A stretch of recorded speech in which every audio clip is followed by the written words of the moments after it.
Dr. Malcolm Davies is a senior analyst in defense strategy and capability at Australian Strategic Institute. He's now joining us live from Canberra, Australia. Doctor, welcome to the show. No international aid entered the Gaza Strip due to the communications blackout created by Israel. What sort of a crises are we looking at if these blockades, power blackouts, power cuts, resource pauses continue to persist? Well, look, I think we have to put this in the context that we are looking at a war here. And unfortunately, civilians are caught up in this, primarily because Hamas has refused to allow them to leave the area where the Israelis are going to come in their ground invasion.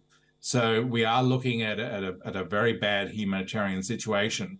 Israel, I'm sure, will take every opportunity to avoid needless civilian deaths. But the reality is that Gaza is a very densely populated, small area, and there's only so much you can do with precision strike weapons to avoid civilian casualties. So I think it is a very bad situation in terms of the humanitarian impact, and we can only hope that the risks and the casualties will be as low as possible.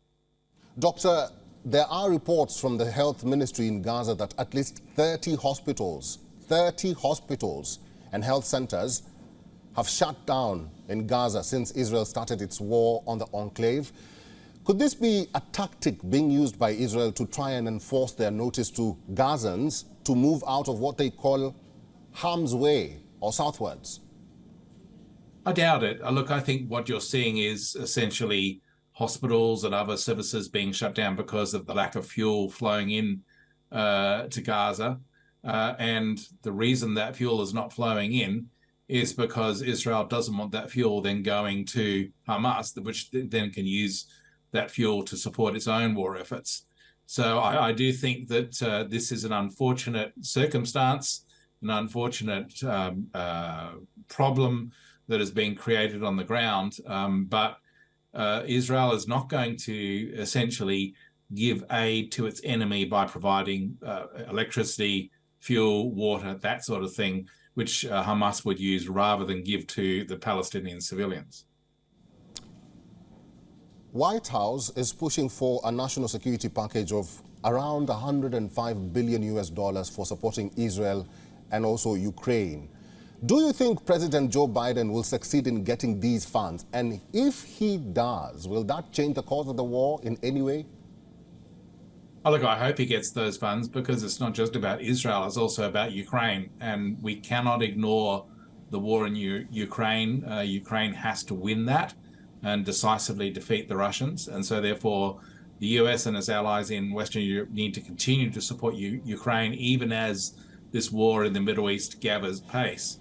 I don't think that the aid for Israel is going to dramatically change the course of the war. It will certainly help the Israelis in terms of sustaining military operations, but it's not going to fundamentally change the outcome. I think the Israelis need to launch this war, to go against Hamas, to defeat Hamas, and then ultimately what they need to do once they've defeated Hamas and the other Palestinian terrorist groups that are there that are being sponsored by Iran, the Israelis then need to win the peace. And that means finding some sort of equitable security solution that means that groups like Hamas never reinstate themselves in the region. Doctor, finally, and I want your brief response to this one. We are seeing now that the UAE has called for a special session of the United Nations Security Council meeting on Monday. There was another session at the United Nations General Assembly where a resolution was passed, and this resolution angered Israel and also angered the United States. Gazans or the Palestinian Authority welcomed the resolutions. These humanitarian agencies, when they meet for these emergency summits or meetings, do they really help in any way?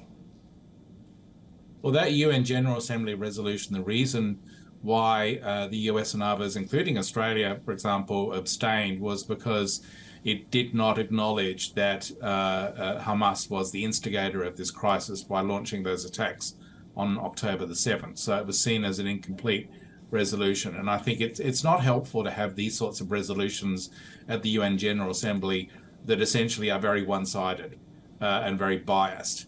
So I think if there is going to be another UN meeting at the Security Council on Monday, it needs to be completely unbiased. It needs to recognize that Hamas caused this crisis by launching the attacks on October the 7th against Israel. And it needs to recognize that Hamas is an international terrorist group that's sponsored by Iran. And it can't be a resolution that essentially ignores those facts and tries to pin the blame on Israel. All right, I've been talking to a senior analyst in defense strategy and capability at Australian Strategic Institute, Dr. Malcolm Davis. Thank you very much for talking to us today. Thank you. WION is now available in your country. Download the app now and get all the news on the move.